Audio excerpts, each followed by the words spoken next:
Come on, guys, let's go. Come on, guys.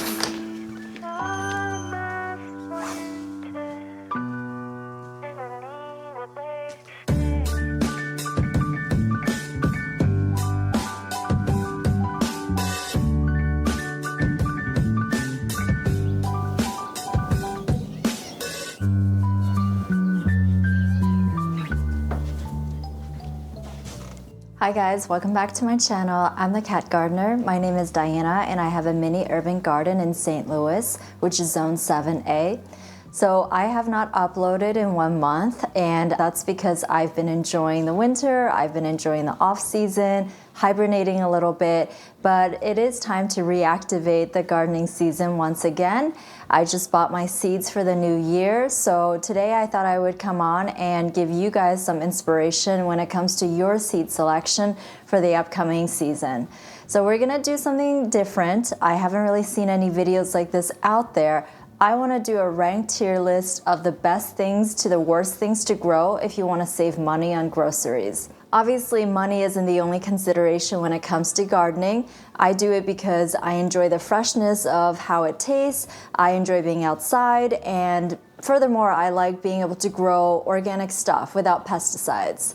But I have found in my 7 years of growing that some things have saved me money on groceries, and I want to share those things with you today. Not everything is going to save you money at the end of the day. Some things take a lot of energy and they don't yield a lot. So for my rank list, I will be taking into account not just the money factor, but also how much energy you need to invest into planting it, as well as how much yield you can expect from putting down your energy. So for our rank list, the God tier will be the stuff that's perfect for lazy gardeners. This is stuff that's high yield, but you don't have to put a lot of effort into. Next, we have the category that you have to put a little bit of effort in, but you can still expect pretty good yield.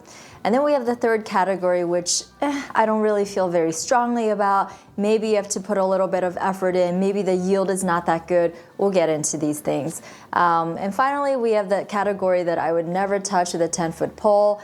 And these are things that are just not worth our time. So first off on the list, we have black raspberries. These are the lazy gardener's dream. You put it into the soil and you're done. So I got a tiny little plant about 2 years ago for $5, planted it into the ground, and this is what we have today. Like, this is how sprawling and this is how crazy of a grower it is. It's almost invasive. Come early summer, all of these vines or brambles will be covered with clusters of berries. So they go from pink when they're immature to black when they're mature.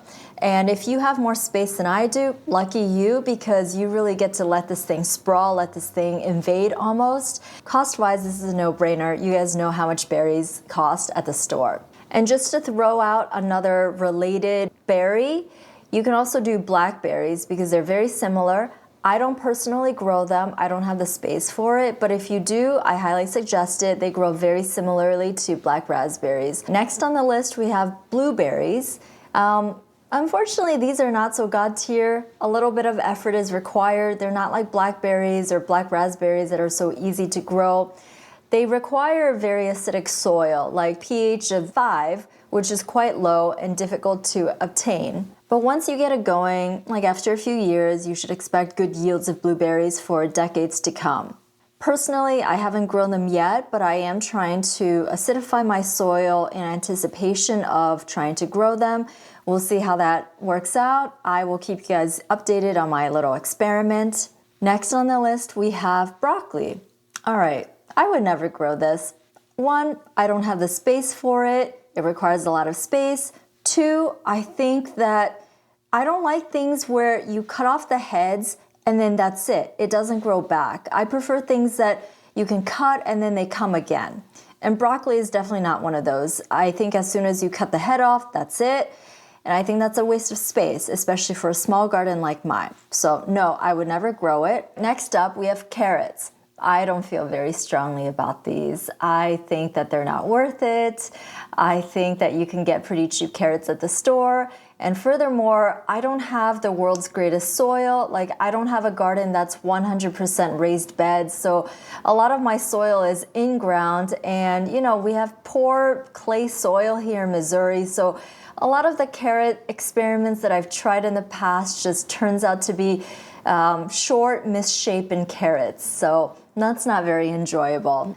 Cauliflower next up. All right, this is the same thing as the broccoli. I don't grow this at all. I never plan to grow it unless I get a ton of space or something. And again, it's pretty cheap at the store. Next, we have cut and come again greens. These ones I love because you can just cut them and then they will grow back. So you can expect long seasons. And examples are kale, arugula, chard, bok choy, other Asian greens like mustards.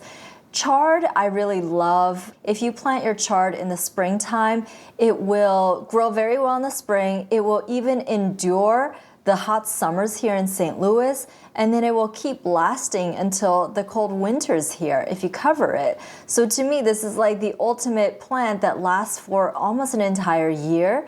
It's unlike lettuce. A lettuce will bolt as soon as there's heat, right? But these guys can withstand the cold and the heat to a point that you can get a vegetable that maintains itself for almost an entire year, which is insane when it comes to gardening. Another one that I have to put a plug in for is Asian greens. So these are incredibly good at overwintering. I'll throw kale into that category as well. Let me take you outside right now where it's like 10 degrees outside Fahrenheit, and I've got Asian greens tatsoi growing. Next up on our list, we have herbs. So herbs are one of my favorite things to grow. You don't need space for it. You can do it on a balcony. You can do it indoors at a windowsill.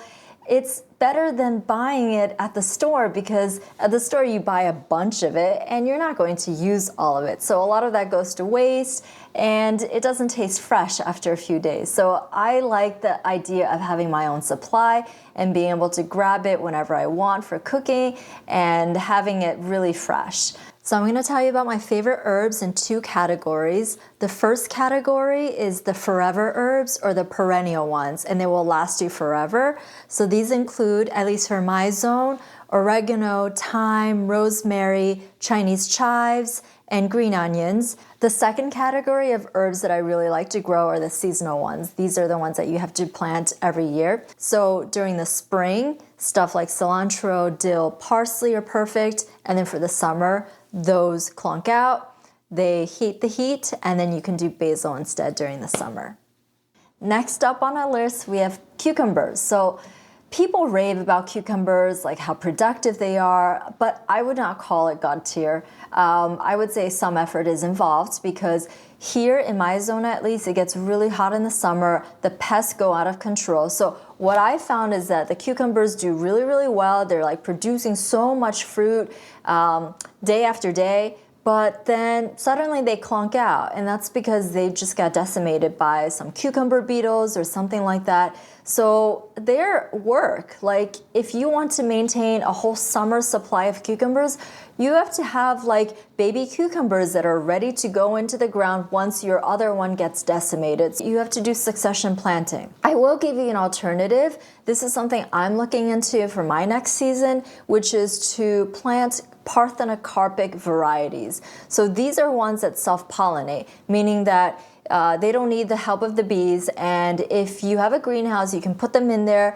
you can protect them from these pests, and they will self-pollinate and produce fruit.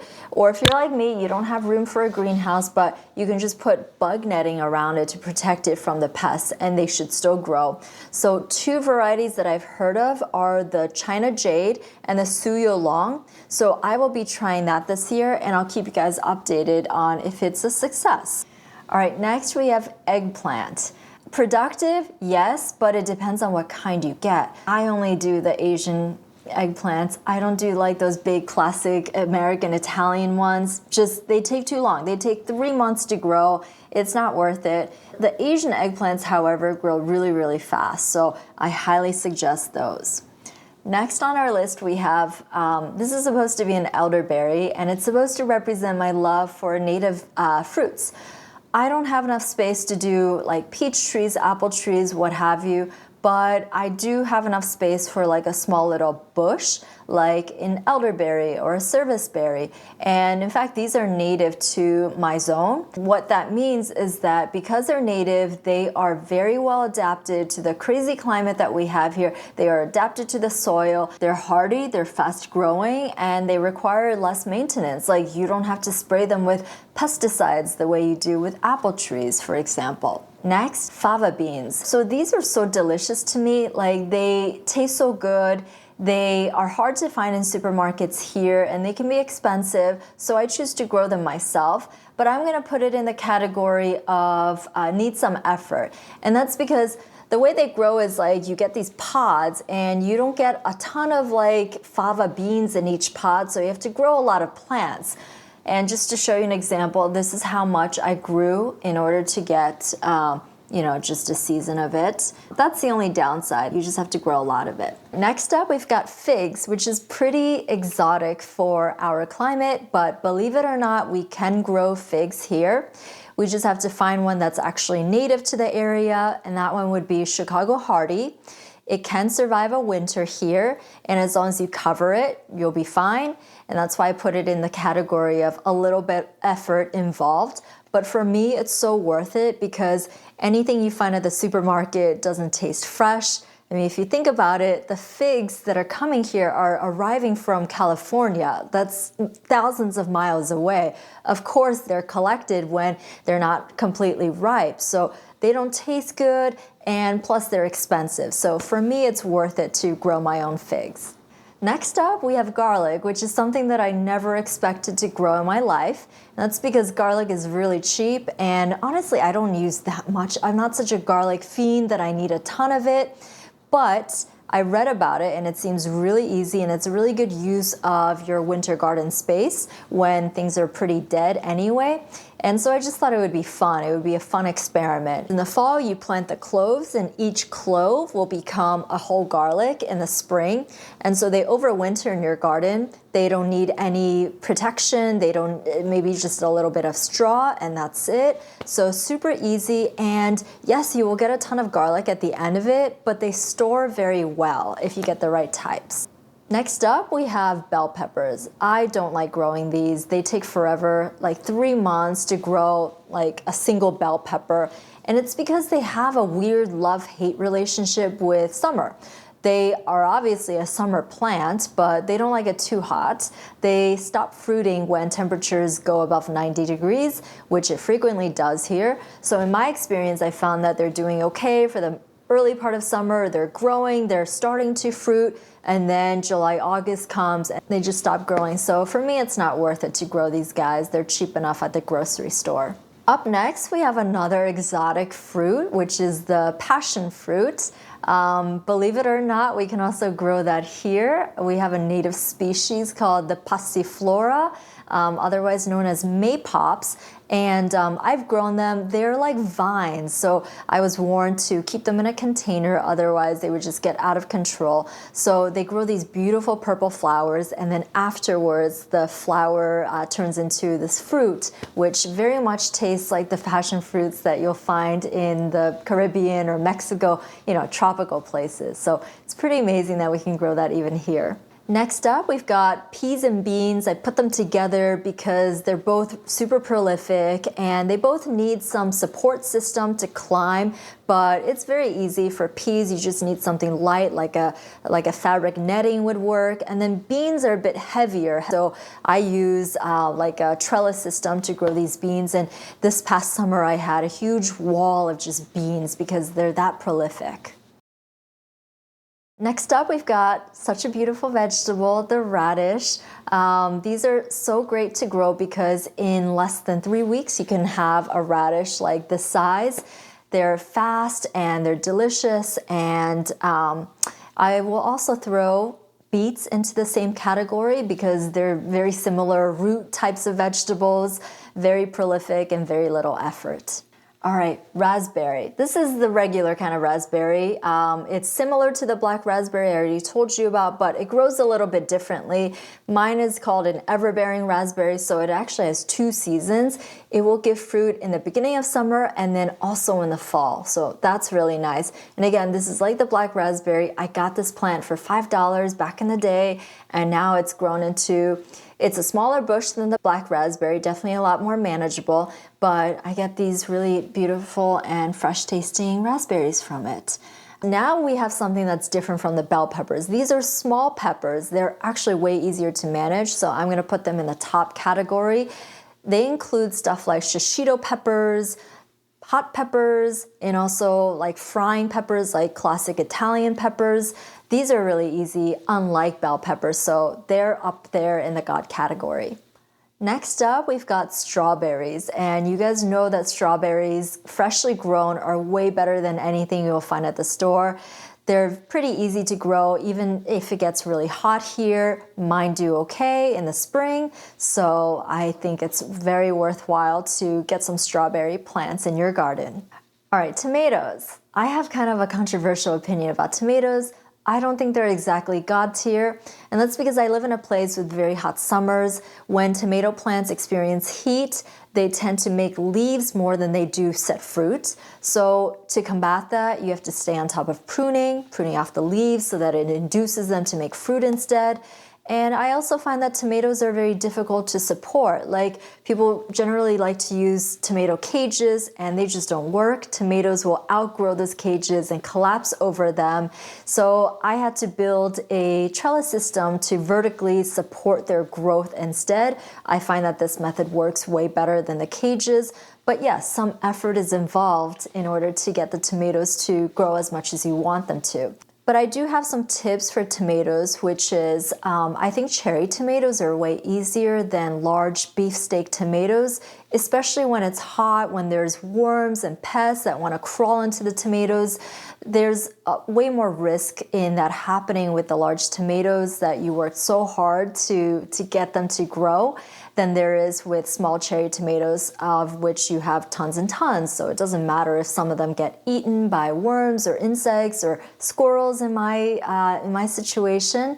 And then another tip I have for you is, if you don't have the space to do these enormous trellises like I did, I recommend doing determinate tomatoes instead of indeterminate tomatoes. Those are ones that stop growing at a certain height. They're way more manageable, but they can be still incredibly productive. And last but not least, we have zucchini and other members of the gourd family.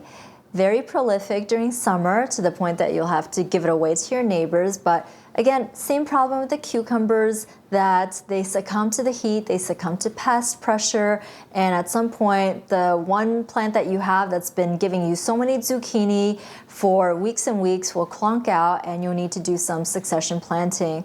So I put it into the some effort category. All right, everyone, thank you for watching. I hope this was helpful to you. I hope that you get some inspiration for season 2026, and I'll see you hopefully soon in the garden. Bye.